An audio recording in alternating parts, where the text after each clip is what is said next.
Alors bonjour à tous, heureux de vous retrouver sur Yoga Conscience et Nutrition ce mercredi 9 février 2022, 13h18 heure du Québec. J'espère que vous allez bien.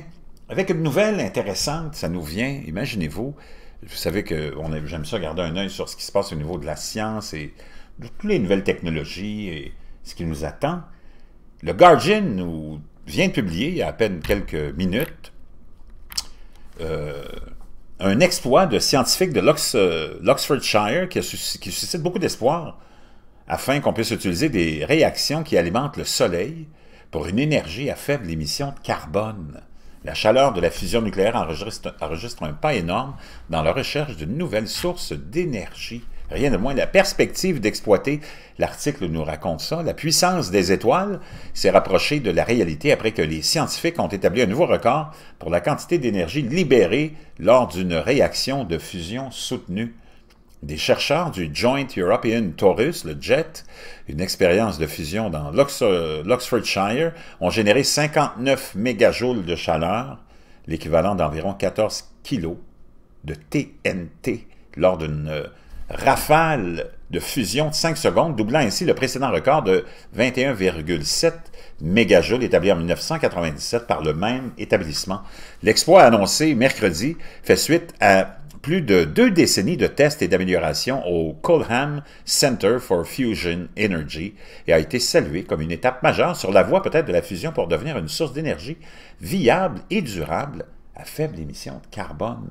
Ces résultats historiques nous ont fait faire un grand pas en avant pour relever l'un des plus grands défis scientifiques et techniques de tous, a déclaré le professeur Ian Chapman, directeur général de l'Autorité britannique de l'énergie atomique. Il est clair que nous devons apporter des changements importants pour faire face aux effets du changement climatique et la fusion offre un énorme potentiel. Avec des températures aussi extrêmes, les noyaux atomiques peuvent fusionner pour former de nouveaux éléments et libérer de grandes quantités d'énergie. La même réaction de fusion alimente le Soleil, mais à des températures considérablement plus basses, car les étoiles ont la gravité pour prêter main forte.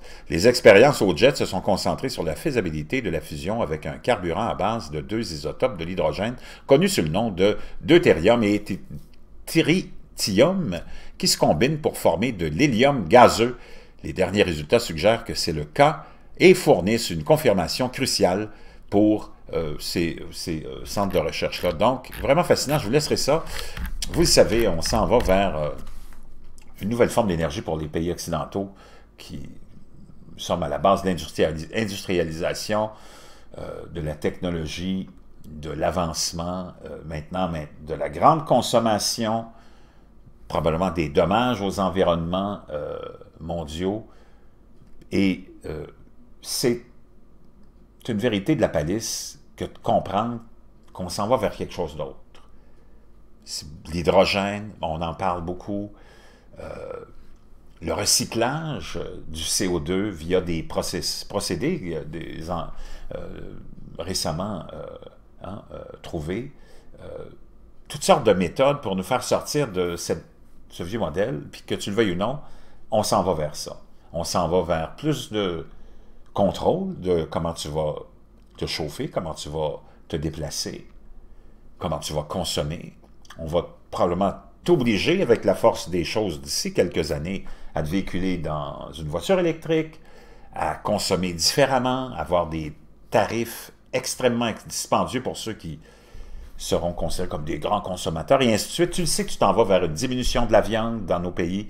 On va pousser le végétalisme, on va pousser les substituts de viande, on va pousser aussi la fabrication de viande en laboratoire. C'est de plus en plus une réalité. Tu t'en vas vers plus de contrôle de l'individu, plus de biométrie. C'est certain qu'on s'en va dans une autre direction, puis il va falloir s'adapter parce qu'on ne peut pas revenir en arrière. Je vous reviens.